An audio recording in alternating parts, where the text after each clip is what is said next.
Welcome everyone to another episode of the Snap Count podcast. Today I am joined by a measly two members of our team because we've had people pull out. But anyway, to my left is the big man, David Linskog, full of all the stats and all the facts. How are you, Dave? I'm doing very well, thank you. Good. Looking very smart today. Straight from work. Straight from work. He's got his shirt on, taking the tie off. So he's quite cash. The Tom Brady look. The Tom Brady look, yes. The Tom Brady We're never going to let that go, Tom.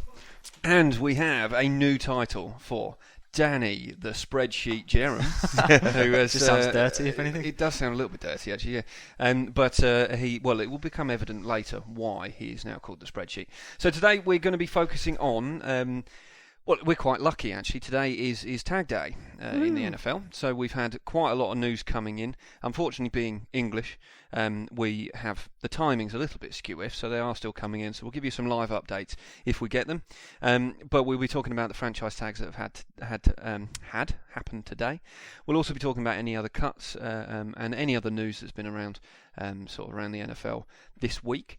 Then we're going to move on to the big event that finished over the weekend, or has been going on over the weekend. Well, it finished yesterday, really, didn't it? Which is the Combine.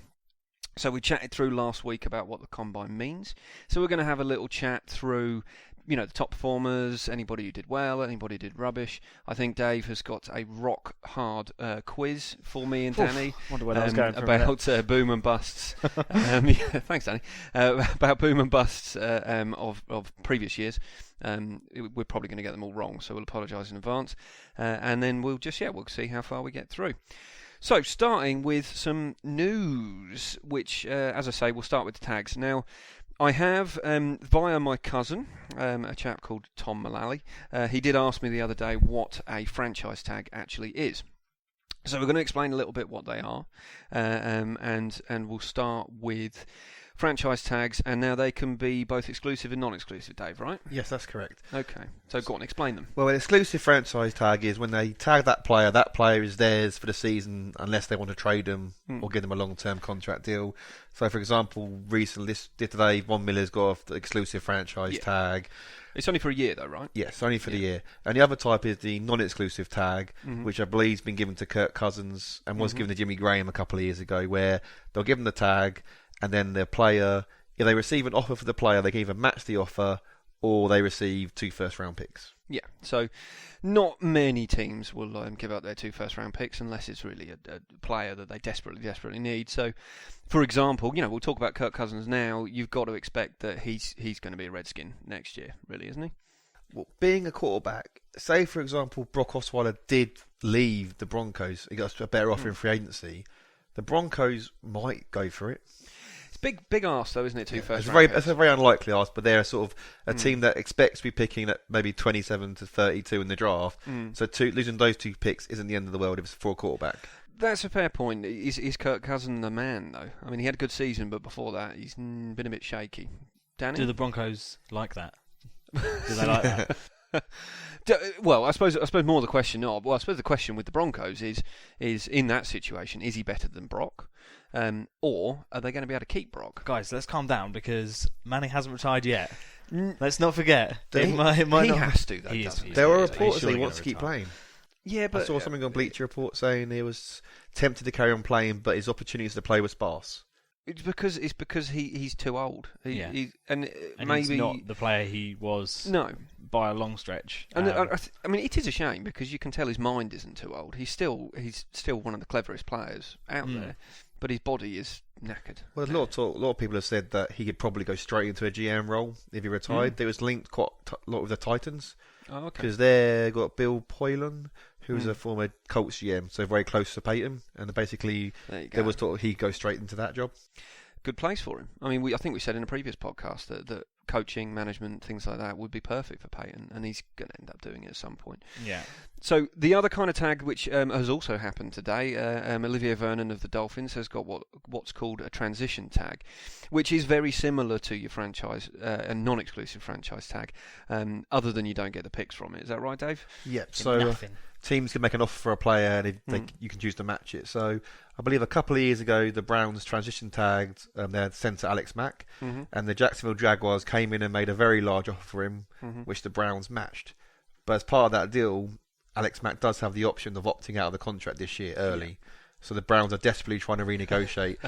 Poor Browns if Mack dear, goes. Browns. Although they've got a chance, 'cause I think with Hugh Jackson there's a bit more hope.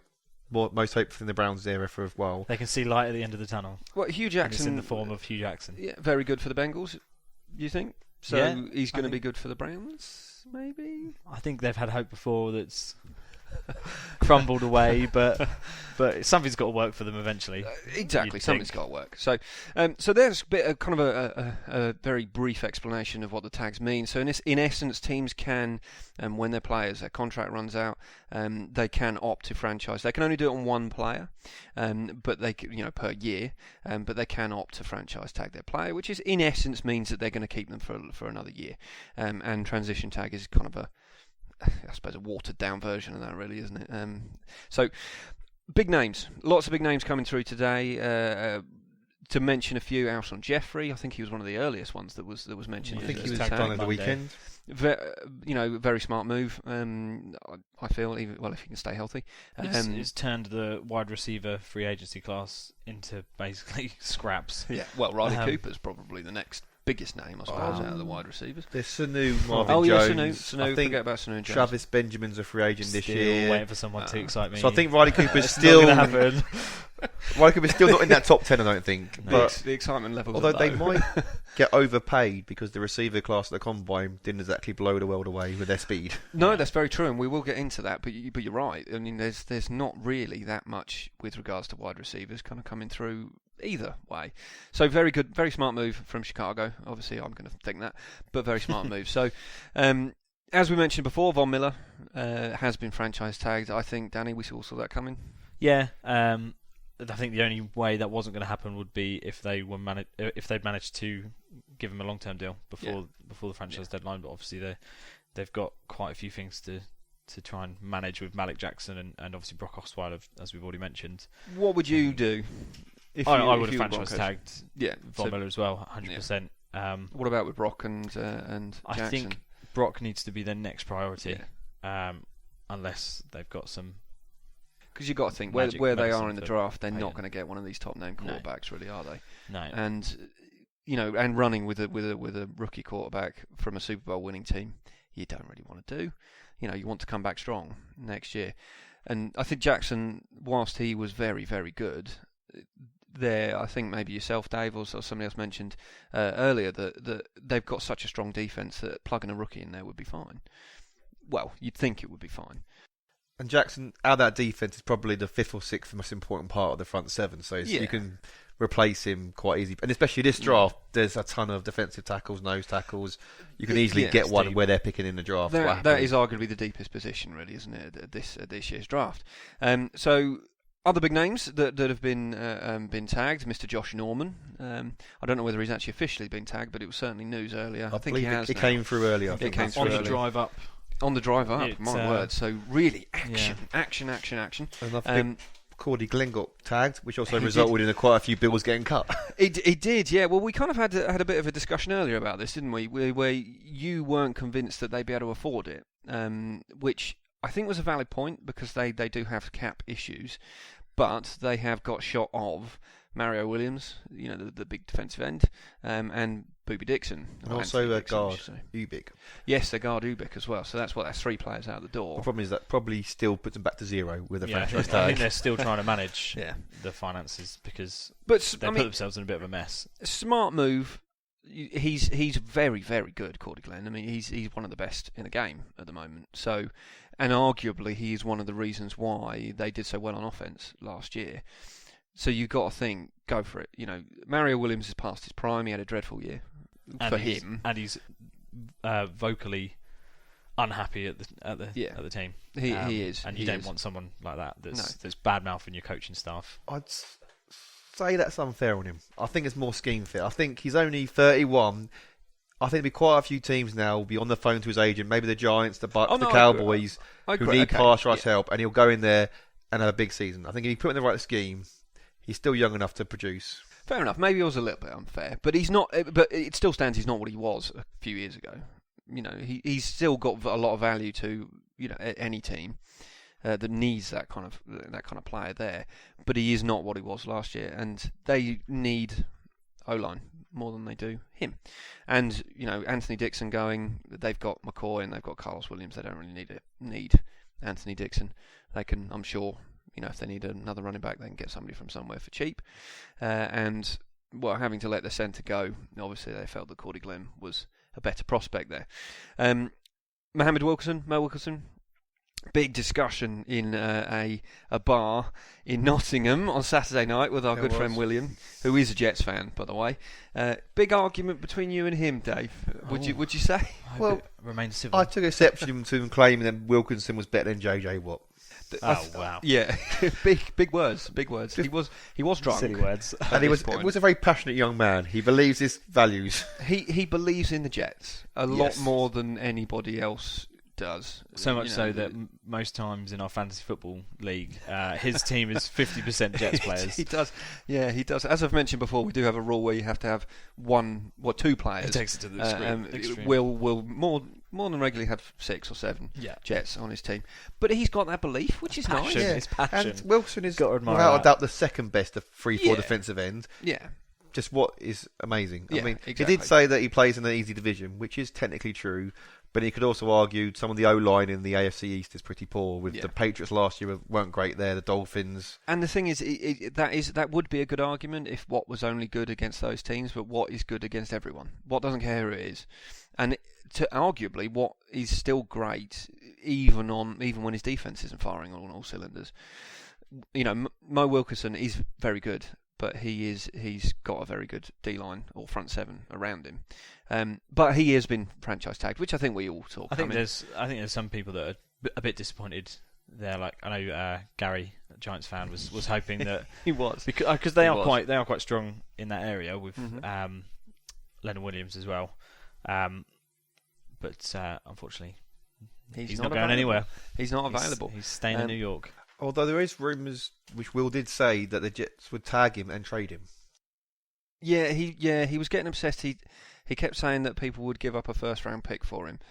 A late first round, maybe, not where Will wants him to be, which is the Giants give up a first round pick for Wilkinson. Yeah, which isn't going to happen. Sorry, Will. No, but I would probably, as I say, I'm not a Jets fan, but I would probably say that they're going to keep Wilkerson. They're not going to tag him to trade him necessarily. It could happen, but they're not going to get what Will thinks they're going to get. They still need to re-sign Fitzpatrick, so it depends what their space situation is like after doing this. They got Gino. I think Gino will be fine. He'll be healed. It's a move that shows that they're quite keen and quite confident in getting the playoffs next year. I think keeping someone that's as good as Wilkinson is sort of saying, this is what we're gonna make a mark next year. So good luck to him. They were very close, and it was a real kind of set of circumstances as to why they didn't make it. Namely, the Bills screwed them over, but they kind of screwed themselves over because they didn't win. But there we go. Rex was happy. Rex is an idiot. But that's fine. And a kicker. Justin Tucker. Kickers are people too. Ravens. Kickers are people too. Yes, Danny. Tucker has been tagged by the Ravens, which was from my notes here, he was the first player to get the franchise tag. Yeah, all of them. I think he was certainly very early, wasn't he? To keep that kicker. Kickers do get tagged because it's quite a cheap tag. It's $4.5 million, and having a good kicker could be the difference between victory and defeat. As we saw a lot this year, particularly with the rule changes of where the kicks are taken from, which I've got to say I was a bit sceptical about at the start of the season. I think most NFL fans were. Yeah. But it seems to have made a difference. There were pats missed all over the poor Blair Walsh. Laces out. Poor Blair Walsh, laces out. We'll be getting him having a sex change and fighting with Ace Ventura. So nice pop trivia. Those are the big tags. If we do get any more coming through during the show, as I said, we will mention them. We're alive. Not live. Tremaine Johnson, did we mention? Oh yes, Tremaine Johnson. Yeah, we didn't. I don't think he has. Los Angeles Rams. He hasn't been tagged yet, though, has he? Or there's rumours that he's going to. Is that right? I think last I heard was that the Rams were thinking of doing it and giving him the franchise tag over Janoris Jenkins, whose contract is also up this year, right? Yeah. I think that was more One of their safeties as well, I believe. has got- McLeod, I think. McLeod has got From his. the Scout reported that. Not from Highlander. Yeah, from the Scout, that was Matthew Field, the Scout. I know he's been providing us with a lot of information, but unfortunately couldn't be with us tonight. But yeah, so Tremaine Johnson, good player, worth it, better than Jenkins. I think it's more personnel kind of. I think he's a bigger. personality kind of thing. The reason they're going for him over Jenkins. Well, I think that's a smart move. I like Johnson, good player. I think Johnson's more of a bigger back as well, which is more popular in the NFL. Because if you're going up against the big, tall receivers, having a 5'11" back or a 6'2" back, you're going to keep the 6'2" back. Try telling that to Honey Badger. Well, he's a safety. He can play. yeah, he moves around. Safeties are people too, as well, Dave. They are very important people. They are very important people. So those are kind of the big newses of today. As I say, we'll mention any more. Now there have been Eric Berry. We didn't mention Eric Berry. It's just come through an hour ago, but that's fine. So they are going to tag Eric Berry. Smart move as well. He's had a very good season coming off of his cancer scare. So you've kind of got to think that he's going to carry on, and he is well loved by everybody, even people who hate the Chiefs. I think love Eric Berry. Yeah, he's a great player and seems like an absolutely cracking bloke as well. It's a great story. Great story. Yeah, great story. So those are kind of as I say, the big news today. There has been other news. Le'Veon Bell cleared to run. He had a bit of a run on the old treadmill today. Apparently was feeling very good, which is nice. So he will be back, more than likely be back for the off season and for the start of next season, which is good. There is talk he might not be ready for week 1 because obviously running in a straight line on a treadmill is a lot different from having to do cuts. That's a fair point. There was a video a few weeks ago of Charles though looking ready. He was doing lots of drills, lots of maybe I should say that Le'Veon Bell feels good that he's going to be back for the start of the season. Whether or not his physios and whatnot feel good about it. There was also Tom Brady, I think, that signed a 2-year extension to his contract to 2019 to the age of 42. Yes, which will be interesting. I think that's more just to save cap space for the Patriots. Yeah, it's not really going to be playing to 42. There was something I found on Twitter the other day, which was ever since Brady's been in the league, there have been 10 more QBs earning more money than him, and that includes like Sam Bradford. Because Brady, for all his criticism people about his character and stuff, he does play for the team. Yeah. He'd rather earn 15 million than 20 million if that means the team can draft or sign a better receiver. When or you a think better of his defensive ability, player. and then I'll just give you the numbers. He's scheduled to cost the Patriots 15 million in cap space next year, and then the year after that 16 million. That's not a lot. That is a bargain for Brady. For Brady, yeah, that's not a lot. You compare it to Drew Brees. He's costing the Saints 30 million. So you've got one player who's playing to win championships and one player playing for his bank balance almost. Well, compare it to Ryan Tannehill, who got an absolutely insane contract last season, and did he show that he was worth it? No. Nope. And you probably likely to see Osweiler and Cousins, and maybe even Bradford on money close to that than the free season. Bradford, what a headache he is. People still love him. Why do people still love him? I don't get it. It seems like, well, I say people, I mean GMs and head coaches still seem to think that he is worth it, but he's not shown anything. He was a first round overall pick, and he did do well at the start, but injuries caught with him. But that's true, but he's rubbish. I think his big problem will be that I don't think he'll fit into the Eagles' scheme, because obviously Pedersen was the coach for the Chiefs, and they ran the ball a lot of the QB. I can't see him Does that doing mean Alex hope for Smith. DeMarco Murray? No. Well, like the QB ran a lot. So Alex Smith did lots of running plays. Right, okay. If you did that with Sam Bradford, I think those knees might get hurt again. Apparently, DeMarco wants to go back to the Cowboys. I think I heard that the Eagles are open to listen to trade talks. They won't trade for him. They won't trade for him. They won't trade back for him, surely. They might do, but he'd have to renegotiate his contract. But they got Run DMC. Yeah, he's going to have to take a pay cut. They'll trade back for him. well, Run DMC had a great season. Better season than but DeMarco Murray. You can do better, though. You can do better. Des wants him back. They can do better, but would potentially the Cowboys try and get a running back in the draft and see what happens there? Possibly they could do both. They could do both. I mean, there's lots of holes in the Cowboys team. Sorry, Ross, but there are lots of holes in the Cowboys team. So, any other news, boys? Anything that you've been reading? Anything that you've found? Well, on the subject of people requesting trades, Kaepernick's agents have, after the 49ers have been going on and on and on about how Kaepernick's got a future at the team, his agents have turned around and say, we want to talk to other people, please. Yeah. And I don't know, who do we think would want to snap him up? I think the ideal team for him would have been last year's Philadelphia Eagles, led by Chip Kelly. Yeah, I know. Yeah. So you got to think this year's 49ers. I can't see anybody giving up anything worthwhile for him. People might take a punt and have him as a backup and see what he can do, but excuse me, they're not going to give anything. It'd be a similar Massive. trade to the Foles and Bradford one last year. Maybe a second round pick. It depends whether teams really like the sort of after Goff and Wentz, whether they actually like Connor Cooks or the Dak Prescotts, or whether they think they're better off trading for Kaepernick. That's true. That's slip of the tongue there, A Freudian slip there, David. That's true, but I can't see anybody really wanting him. He's been rubbish as well.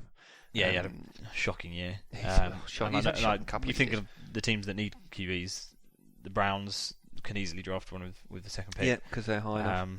The Rams, will they trade for Kaepernick?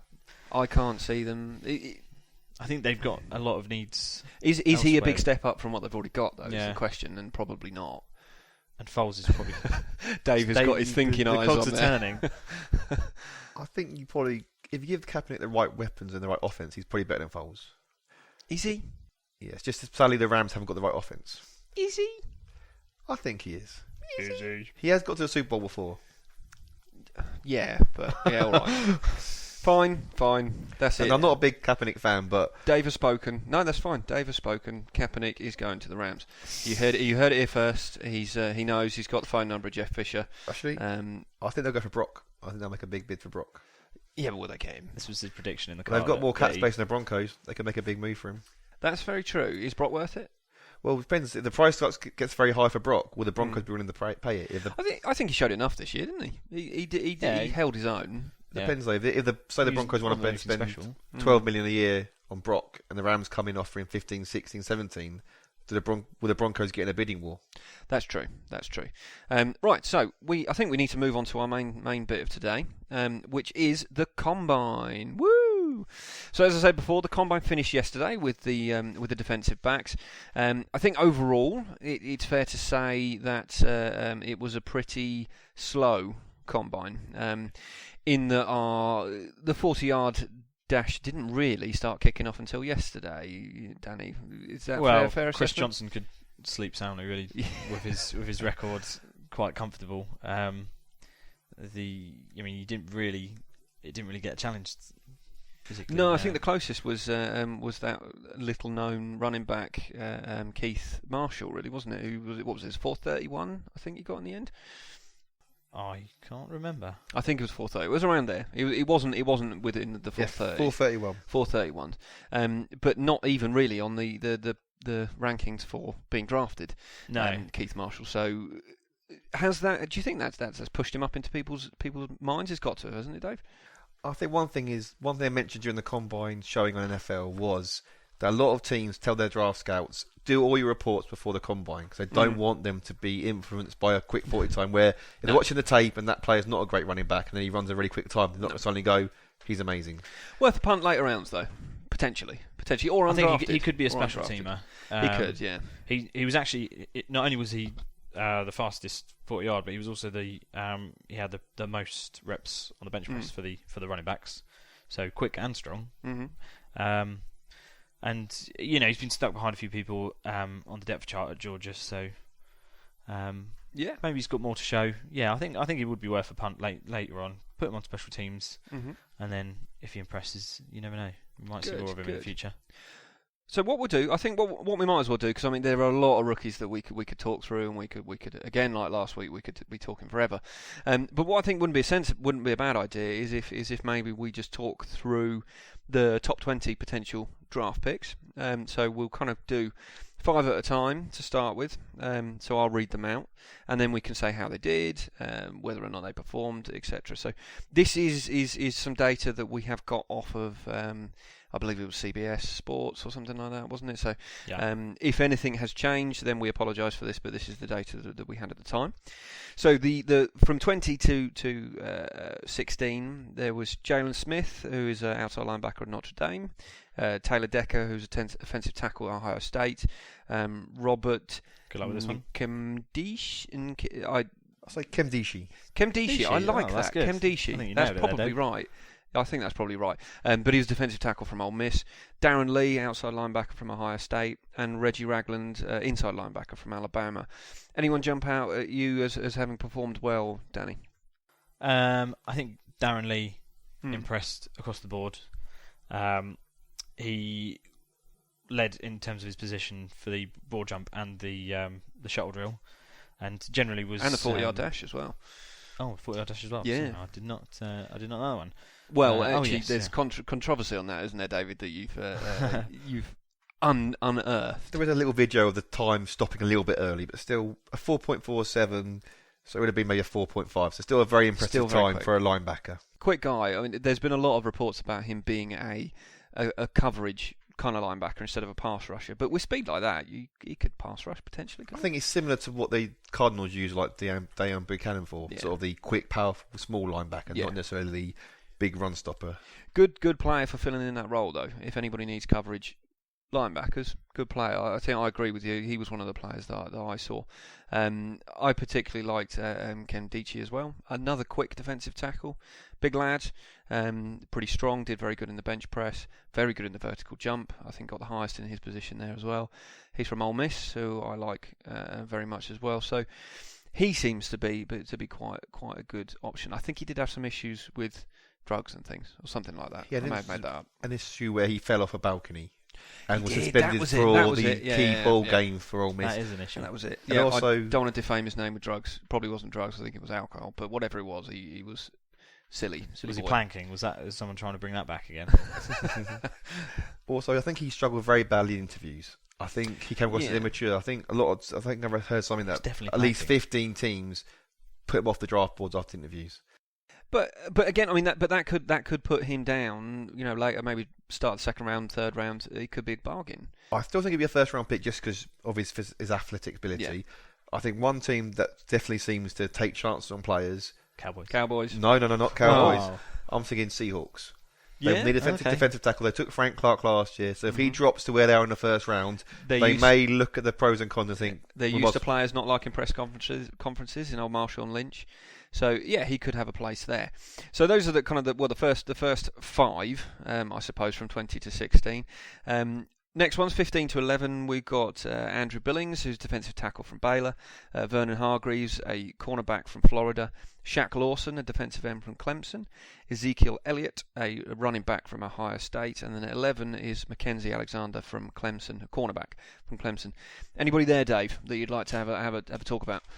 I'll talk probably both the corners, Hargreaves and Alexander, because I think on other top boards of players, I think Hargreaves been ranked higher than Alexander. Because one thing Alexander had, he's got all the attributes, but during his time at Clemson, he actually didn't receive one interception. Oh, wow. Oh, okay. So potentially not as aggressive. Possibly, although he did have a thing where passes aimed his way were only 30% complete. So perhaps Hargreaves is the better corner, but it's just interesting having someone like that with no interception in his college career. It says here as well. I mean, he was maybe it was an average 40-yard time, but very good footwork. Yeah, and I think his versatility kind of impressed people in terms of the positional drills, which is what you want. You don't want a player that's just going to stand there and do one thing. Really, you want somebody like Honey Badger can do it all. Yeah, giving a lot of love. I mean, the first running back has kind of come up there, which is Ezekiel Elliott. Well, other than obviously Keith Marshall, we mentioned before. Didn't do all of the drills. I can see here he didn't do the cone drills or the shuttle routes or the bench press. But generally touted as the top running back in the draft. Not a running back heavy draft. Last year was, I think, but not a running back heavy draft. What do we think of him, Danny? Do you have any particular opinions on him? I thought he looked very competent in terms of his running and very sort of quick-footed in change of direction. Nothing mind-blowing though from his. No, I mean I'm as we know from what you mentioned previously with my love for Odell Beckham and wide receivers in general. Really, I love watching route running and catching and all that. So running back, I'm maybe not as savvy as others, but I mean he's quick enough. 4:47 was his 40-yard dash time, which is quick enough, isn't it, Davis? It's all right. Yeah, it's a very respectable time, quicker than most of the receivers in this draft so far. Yeah, that's true. He is. I mean, he's one of the players that I did watch quite a bit of tape on him. He does seem like quite a good runner, quite a strong runner, and he is. as I said, generally considered the front runner of the running backs this year. As I said, it's not a very heavy year for running backs, but he seems to be the one that everybody is swooning over. Whether or not he's going to be taken that high, maybe not. But well, I think the Heisman Trophy winner, Derrick Henry, came in with teams not quite sure whether he's a big heavy back but not much agility, but he impressed in his drills, and he's somebody I was impressed with Henry as well. They're talking about him maybe even being early second, late first round pick now. So he's done himself a few favours. And I think there are running backs late in the draft. You've got people like Paul Perkins, CJ Prozer, who coming out of Notre Dame, who's only just started learning the position, but he showed speed and he gave route and catching ability from his time as a corner. You only know him because you like Notre Dame. Yes. And also there's others like Kenyon Drake, who was spent most of the time behind Derrick Henry, but he's good at special teams, and he's another one who's a very good pass catcher. Yeah. So, I suppose what I meant by not running back heavy is not first round running back heavy like last year, where there were a few players. Well, two, all right, Dave. You just said a few. I said a few. Hasn't been running back heavy since Trent Richardson. He kind of ruined the party for everyone. Trent Richardson ruins everyone's party. Okay, so on to top 10. Everyone likes a top 10. So at 10, we have our first quarterback there, which is Carson Wentz from North Dakota State. Number 9, Ashawn Robinson, who's a defensive tackle from Alabama. Number 8, DeForest Buckner, defensive end from Oregon. Number 7, Ronnie Stanley, an offensive tackle from Notre Dame. And then number 6, a wide receiver, Laquan Treadwell from Ole Miss. I'm going to start with this one. I'm going to say Laquan Treadwell. I like Ole Miss as a college team. He didn't do 40-yard time. I can't remember his reason, but I think he's waiting for pro days, isn't he? He hadn't enough training for it, so he wants to wait to his pro day to put a good time on, which, going by the other 40 times, is probably the right thing to do. So he might put a decent time up, and I think he's got real potential. Treadwell, he's impressed a lot at Ole Miss. He has done very well. He's can run routes very well, seemingly. What he did do in the combine, he didn't do bad. He got quite a good vertical jump of 33 inches, quite a good broad jump of 116. He bench pressed 12. I can't probably bench press 1 of the 225 pound. Actually, this is a good time to mention, we may, now this might not be confirmed as happening, listeners, but we may try and do our own combine, where we are going to do all of these different things, record our times, record our stats, and I think the whole group, so I think there's probably going to be 8 of us overall. We're going to try and rope our web designer Bill in, who is kind of a behind-the-scenes guy. But we're going to measure our times, and then we'll probably have a chat through them at some point. When we do that, don't know. Probably when we can find weights big enough to try and lift 225 pounds. And time to train up for the 40-yard dash. No, there's no training, Dave. I need training. I need to break the 6-second barrier. Dave. Look, Dave, you're a centre. You don't need to run that quick. Centres don't need to run. Centres don't run. When you go after the second linebackers. Centres don't run. Okay, Dave's a running centre. So that might be something that we're coming up. But anyway, it's what was I talking about? I can't remember now. Treadwell, yeah, that was it. I think I'm done on Treadwell anyway. But he's done very well. What he did do and the pro days will be more important. I don't think it's going to hurt his value anymore. Again, I think with the wide receivers, it's what they do in the positional drills that is really what people are looking at. And he did show very good ball skills and he's got good hands, tracking ability. And although speed does help with the things. I mean, last year, of course, I'm not going to criticise Kevin White, but I think he helped his draft stock a lot last year, because the big thing they were talking about was people doubted whether he could run a 4.4, but in the combine he ran out and ran a 4.36, which I think turned him from maybe a 10 to 15 pick into a top 10 pick. And he had to bring him up, Dave. It'll be interesting to see how he does this year. It's never going to end between you two, is it? It's never going to end because constant rivalry about. We had an argument before we started recording, and Dave said, "Shall we mention it on the podcast? Shall we not?" I think we should. Now, let's say, what is your argument, Dave, for the Kevin White thing? Go on. Well, the problem is you seem to have forgotten it, but I'm pretty sure when Clowney got drafted and was injured the whole of his first year, you may have branded the word bust around. Although now you're claiming you felt sorry for him because he was injured, but I'm feeling you thought it was a bust. Well, no, I don't think I ever used the word bust in the... Well, no, the discussion of last week, it wasn't about bust. It was about having a poor year. And you can't say they had a poor year when they're injured. You can say that he was a bit of a bust. And I will say, as a first-round pick, yeah, maybe Kevin White was a bit of a bust because he didn't play. But you can't say he had a poor performance and he had a bad year. He didn't play. So Clowney didn't have a bad year his first year because he didn't play. He was a bit of a bust at the position because he was touted as, the most amazing player coming out of college, and he was going to, boost that defence and all of that, and he didn't. But you can't blame the guy for being injured. It's not his fault. But I think it's also my point originally when I made that comment on WhatsApp was that a lot of the receivers last year got overdrafted because of how well Watkins, Evans, Beckham Jr., Benjamin did. So people were drafting Kevin White a little bit sooner, Devontae Parker a little bit sooner, Perryman probably a couple of rounds too early, and Aguilar. They got drafted early based on how well the others did last year. That's true, but Kevin White was widely perceived as the second best receiver in the draft. Cooper, White and Parker were always going to be first round picks. Yeah. It's the other ones later on that probably jumped around maybe. So your argument falls down. Anyway, we digress. We might have a fight. We're talking about the wrong draft here, guys. Oh, sorry. We digress. We're allowed to digress. It's fine. It's enough Kevin White talk. So yeah, anybody in those we've gone off piste a little bit. Anybody? What do you think of Carson Wentz, Dave? Good quarterback. Very good quarterback. I think he's caught a lot of people by surprise because he went to a small school in North Dakota. Norfolk. Norfolk. Yes. Pretty sure he didn't go to school in Norfolk. Well, he North might Dakota. But I mean, one key thing is the draft guru on NFL, Mike Mayock, has compared him to Andrew Luck, which is quite a big thing. And after his combine performance, people are starting to believe it. So it's going to be very interesting. Decent 440, decent vertical jump. Very solid numbers across the board, which will stand instead. I must admit, I don't know how he did in the positional drills. I'm guessing he did. I quite think well. his accuracy was really impressive. So it's going to come down to he was competent. Worth a top 10 pick. I think he'll go. Yeah. There's a good chance he'll go 2. Yeah, that's true. And there's a good chance if he doesn't go 2, the Cowboys might go for him. The 49ers, someone like the Eagles or Rams might trade up for him. There's been talk about the Chargers being willing to trade down. So if one of the where's the Chargers pick? They're third. Yeah. So Browns are going to take.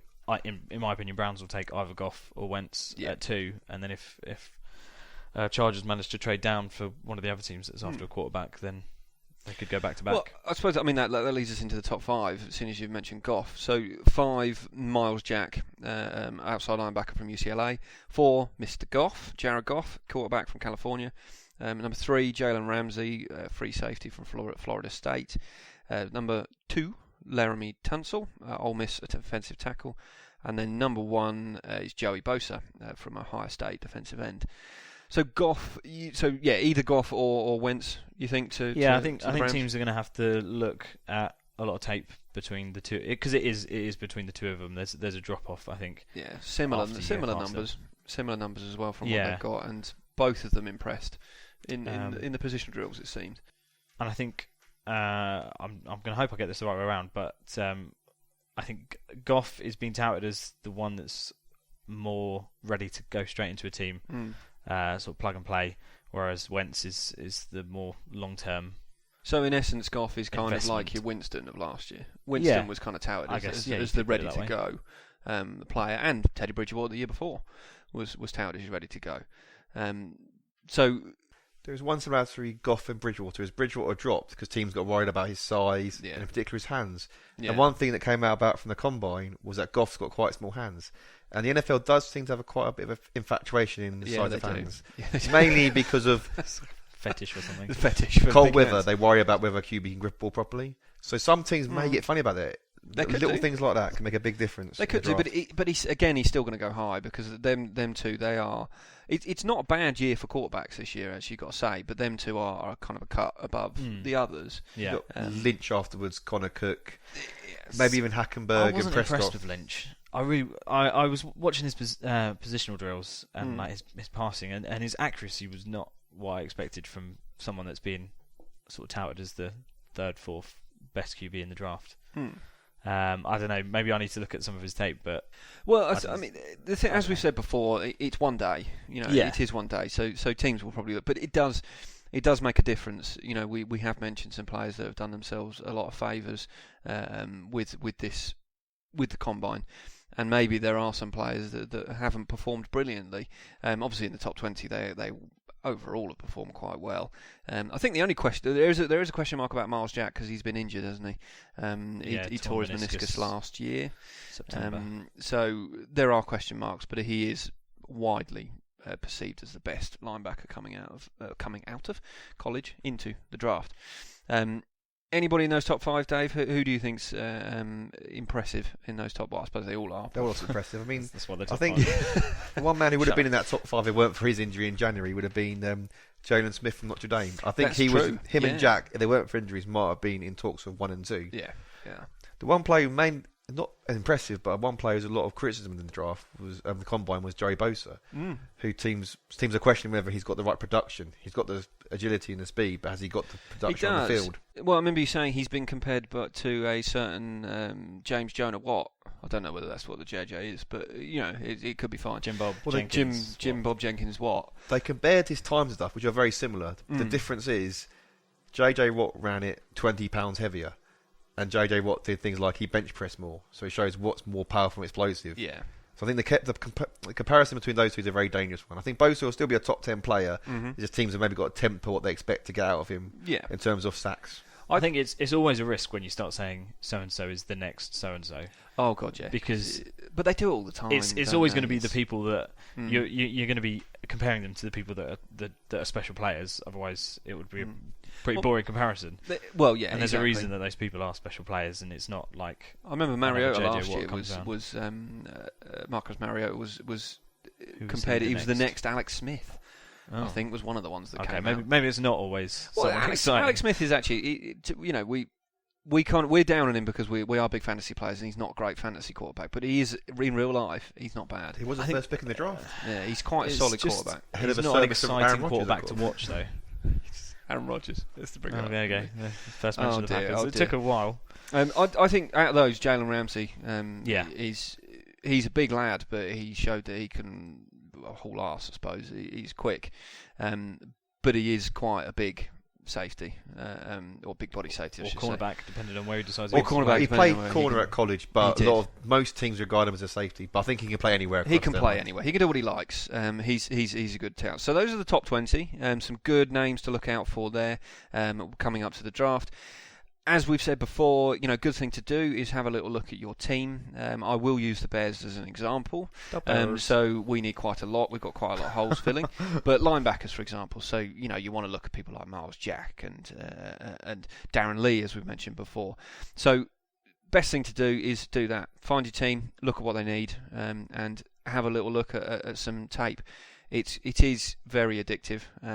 My workplace. Don't know that I might watch it occasionally when I've got nothing to do, but yeah, it is quite addictive. Anybody else from the draft? I keep saying the draft, from the combine that you wanted to mention, or if we kind of mentioned everybody that you wanted to? I think we mentioned how the receiver class was a bit disappointing in speed, but one person who did impress with speed was Will Fuller, who showed I think it was a 4.32. Let's have a little look. It was quick speed. The only problem with him is he's a deep threat, but he does have issues with drops. I think he's been compared, different draft scouts compared to some to Sean Jackson, some to Ted Ginn Jr., which may explain the drop comparison. But he could be someone who sneaks into the first round or late second round. I mean, being a Packers fan, one issue last year was a deep threat. So if they don't see a defensive tackle or an inside linebacker they like in the end of the first round, they might be tempted by someone like Fuller, although I'm not sure. But it's not the main need, but you never know. Someone with speed like that will probably rise up a little bit. It's difficult, as you say, because a good comparison, like you said, is Teddy Ginn. Very, very quick, but can't catch anything to save his life. Well, he can, but very only this year. Yeah, only this year. I think there's some stat where this year he caught 11 touchdowns, and the rest of his career he caught 10. That's a great stat. Let's set my cold off. But, there were actually quite a lot of the wide receivers saying that it wasn't a quick combine. Quite a lot of the wide receivers did do relatively well. There's Colby Listenby, who did 4.35 40-yard dash. He's still not ranked that highly. Corey Coleman, however, from Baylor, 4.42. He's just outside the top 20. So he is another wide receiver. Now we should mention that this top 20 thing it kind of doesn't really matter because it is all done on who you need and position of need. But arguably, some teams will take the next best player at that, that they can get.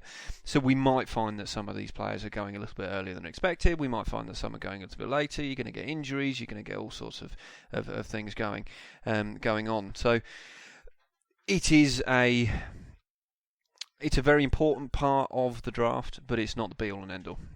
We can say. So, Dave, I believe you have a quiz for us. Would you like? Let's have a go. We're going to have a go.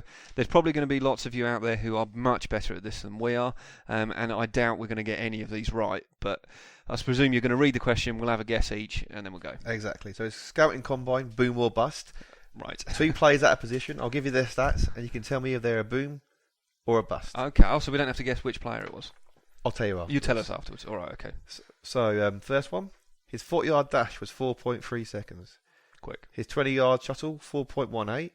That's His free cone was 6.8, and his broad jump was 10'6". Second receiver, his 40-yard dash was 4.71. His 20-yard shuttle was 4.33, and his free cone was 7.35, and only jumped 9'6" with his broad. So, wow. Booms or busts? So are they both? Both They- wide they- receivers. Are they both booms or are they both busts? Or They is could it be both booms Oh, or both wow. busts. Okay. Or mixtures. harder than I thought? I'm going to say, just because it's the first one, I think Dave's going to throw a thing. I'm going to say the first one was a Curveballs. bust, and the second one was a boom. That's what I'm going to go for. What about you? I was going to go for the same, but because you said that, All right. I'll flip reverse it just to make it. Okay, and they're both wide So I'll receivers. say Both wide receivers, I'll yeah. say bust. Okay. No. Which way did you say? Boom. I said bust, then boom. So I'll go boom and bust. Oh, who's right? Anyone? Bob's correct. Yeah. Oh, See, well, I told I'll you. take The it would have bust been was psychology. Darius Hayward-Bay, Oh, drafted right, yeah. by the Oakland Raiders, 7th overall. Wow. Ooh. Al Davis did like very fast players and ignored the fact that he can't catch the ball or run routes. And the He can last, jump far though. and this second player, the boom, was Anquan Boldin, drafted by the Cardinals. It was wow. at horrible times, but he had produced over 1,000 yards in his rookie He season. did. He's been very solid. He's been very solid. Whereas Darius Hayward-Bay, not so much. Not so much. I win. Can One I just point. say though, I 1 point. was going to go that No, way, well, you but should have gone I'm for it. trying to then. make it You interesting. should have gone for it. 1 point. Making a game of it. 1 point. Next- 1 point. We go to the QBs next. Oh, all right. Go on then. First one, his 40-yard dash was 5.28 seconds. His vertical leap was 24.5. His 20-yard shuttle was 4.38, and his free cone was 7.2. The second one, 40-yard dash was 4.83, 32 in his broad vertical, and 105 inches on his broad. I didn't give that for the other one. And the free cone was 7.09. I would have got it on the broad. I don't. You didn't give it. I would have got the broad. You didn't give it. So which Go on. one's a booms and which one's a bust? Go on, Danny. You go first. Can I guess the first one? You the can, I player? won't tell you. Oh, Oh, okay. I won't do that then. But I think, Are you thinking the first one's Brady? yeah, Yeah, I am, think yeah. so as well. Is the first one Tom Brady? Do you think it's a boom or a bust? Well, it's a boom. Let's say boom. I'm going first this time, so you can't. Yeah. say. No. that's I'm what going saying. boom and bust. Okay. I'm going to go boom and boom, just to mix it up. 2-0 Bob. Yeah. 2-0. Drew Brees would not be very happy with you, Danny. Oh, so was Drew Brees number 2? He was number Oh, 2. nice. Ah, okay. And Brady was number 1. Yeah. So I should get a bonus point. It's for just I knew Brady was knowing going to it come was up because Brady. we know how awful his Yeah, I times said were. it last week. I'll say It's a it bit again. obvious, You've it's not such a seen bad it. Yeah. 40 time. What was it? 5.7? 5.28 it was. 5.28. Oh, okay, made it worse than it was. 2-0. With the last round is kind of pointless, but you might as well do it. Yeah, winner already, but we'll do it. Let's get Go a and go whitewash. for defensive back. Danny's Oh. nemesis on the field. So So the first one, a 40-yard dash of 4.53. Yeah. Bench 17. Vertical leap 37.5. Broad jump 121. Second one, 40-yard dash 4.47. Bench is 10. Vertical leap 35.5. Booms or Okay. busts. Okay, well, seeing as I've won, I've Don't already pity won. me. I'm going to let you go first again because I won. Oh, this Already. it's really tricky. This is a tough game, clearly, because I have no points. I'll go bust and boom. That's just literally I'm just I'm going to shooting in the dark there, to be honest. I'm going to go double bust. Both wrong.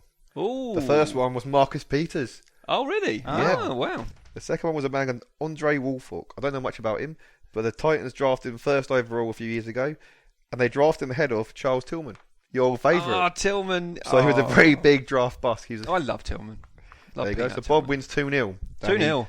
You need to learn your combine more. 2-0. My Come bad. on. Who would have guessed? Well, I Applause did Drew guess, Brees, to Danny, be a fair. bust. Actually, no, I didn't get. I didn't guess in the quarterback because I thought. I'll admit I was too busy scrolling down to Oh. this year's combine QB so I could compare, and I didn't really pay much attention to Oh, it right. for the second QB. I was just excited as well because I knew that it was Brady for that first one. Yeah, I think we I think all everyone knew did. Brady I think was that's a gonna bonus go. point. I think that's Should why I we put call it another 2-1? boom in there just to try Yeah. and catch you out. To be fair, I didn't think that we would get I didn't think it was Breeze. I didn't know who it was, but I didn't think it was Breeze. That's not bad. 440 from Breeze, then, was it? What was it? 4 point? I don't think he'd get 4.8. quite as It's not I was bad. trying to make you hoping you might mix him up with Manziel. Well, no, I did think you might throw in a running quarterback there, but yeah. So well, you didn't. You threw in one with a good arm. So that is combine done, over. Although the funny thing about Drew Oh. Brees, if you read his scout report, the scout said he didn't have a big arm. All right. Scott said he didn't have a big Yeah, arm. That's Ah, kind of One okay. of his weaknesses was he Good not luck the with deep balls. Oh, that's kind of what he does I have. hope that scouts. So yeah, we got that bit going over. Now I think we should have. We were going to discussing whether to do this or not, but I think we should have a little game of Would You Rather. Woo! Now, Would You Rather is a game that is should be well known to the British public. I'm not sure whether it's that well known to others, but I'll explain it. So in essence, you give two options. You have to pick which one you would rather have. So an example of the non-NFL kind is: Would you rather have hands for feet or feet for hand? I'm glad he went for Feet that for option hand, and feet not for the. hand. What you did Oh, Oh earlier. yeah, I did, it was much slightly ruder the dir- option, but I can't dirty read that version. out. I can't say that. This is a I family-friendly know, show. well, I was, you had me nervous when you said you were This going to is give a- an this is a example, because family-friendly the example show. you gave us was All you can not- say is the word piss. That's all you can say. Yeah, you can say piss. That's it. Okay. You can say piss Pissing out. and nothing else. No other bad words, Danny. So what we'll do, I mean, we haven't actually prepared for this, so it's going to be a little bit off the cuff. But I have had a few in my head, because that's what I do. So, first one, I'm going to ask you both. Would you rather have Tom Brady, but with the Browns offense, the rest of the Browns offense going forward? So, in essence, what you're doing is building around Tom Brady. Or would you rather have a punt with a rookie quarterback and have the Pats offense? Dave? Browns, easily. Because you compare the two offences, they're not great, but at least it's got a tight end of the Browns advantage. Mm-hmm. You've got the speed in Travis Benjamin, If they keep him. and Josh Gordon's still there. I forgot about Drake. And they've got Yeah, quite a good that's to be O-line, fair. whereas See, the Patriots offense, how good would Evan and Gronk be if it's a rookie thrown to him? Gronk would still be fine, but how would the rest of them do? You don't Well, know. look at. I mean, I know he's not a rookie, but Garoppolo is pretty much a rookie because he's been behind Brady and he's not been getting any playing time. So, well, I know obviously Brady's just done his 2-year extension now, but if he's got an injury, that's basically what they have is a rookie. And I think Gronk is a lot better than Gary Barnage. Yeah, he's had a good year, but is that going to happen again this year? So would you go for a rookie? I think I'd go for the Patriots. I Yeah. think, yeah. I've always had a sort of soft spot for Edelman. I think he's I thought you were gonna say a as thing. a slot receiver. He's handsome. He's just a possession receiver that's I think a lot stronger than other players that are similar. And he was similar to Brady in the sense that the scouts kind of expected not much from him. I think you've got to also point out the fact that Brady's old. Yeah, I mean, whilst he's not shown any signs of slowing down, how much longer has he got left in him? and the same was it was the same with Manning a few years ago. He still looked like he just never was going to start. He looked like a dropping in football form. god, Yeah, and then wasn't. And now last year, it's so strange considering he got the Super Bowl ring last year. Considering we're abusing him for how bad he played.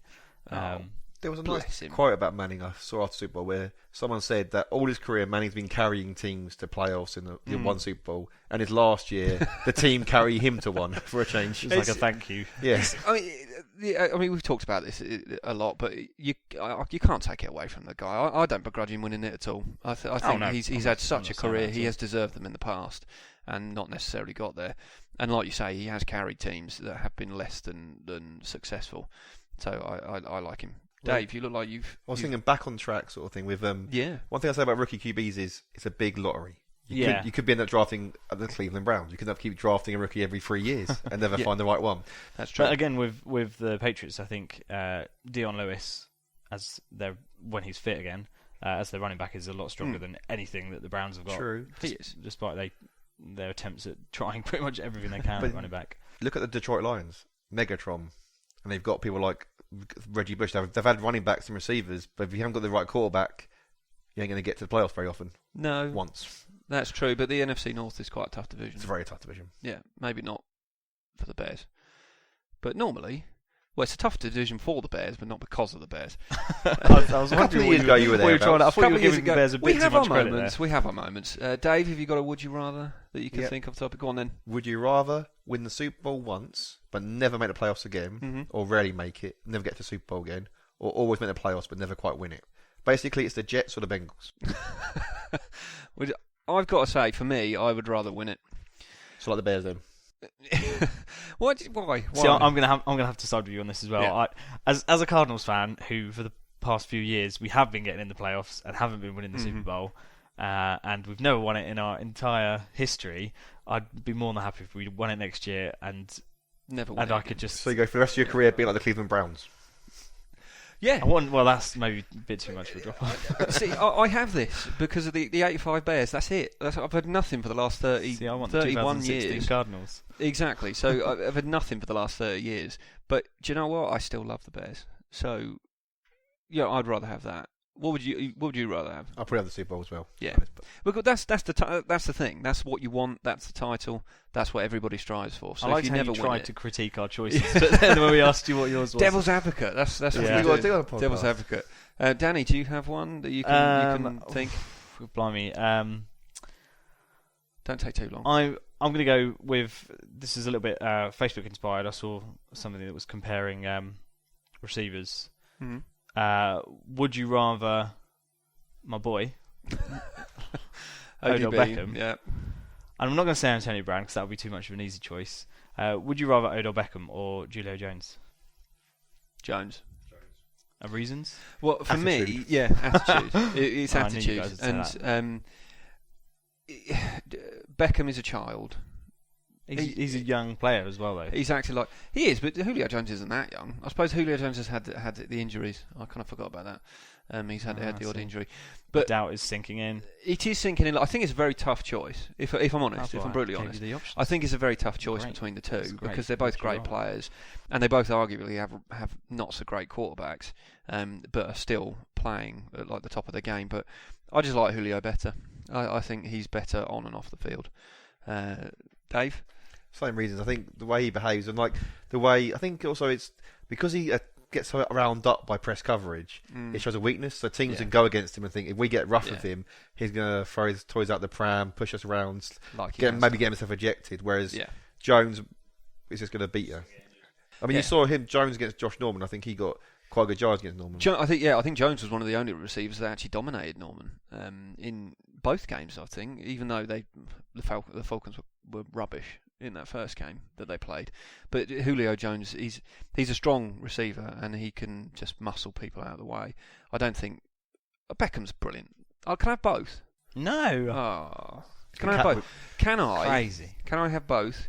Can I get rid of? Yeah. Can I get rid of Cutler? And can I have trade Brady? Can I out have of your Rodgers? Browns team? I think the salary cap wouldn't take it. It probably wouldn't take it. So I think that's it. That's it for today. We are coming close to the hour mark, so I think we can stop here. Now next week we are going to have a little bit more of the team on next week. We'll probably again do some news, do some bits and bobs that have come out. We might play a couple of games depending on what's going on. There'll probably be a lot. We feel. Yes, because how crazy we feel. There's probably going to be a few more franchise tag newses and things like this. Newses? Is that even a word? News? No, it's definitely not. No, a it's word. definitely not a word. Newses is not a word. News. We'll definitely have news. 'cause We'll that's the definitely good have thing about news. News is a word. it keeps News is a happening, word. doesn't We it? might have some news and some nooses and some newses as well, and then we're going to have just a little chat through things that are going on. So thank you very much, boys, around the table. So thank you from Dave, thank you from Danny, and thank you from myself. And we will see you all soon.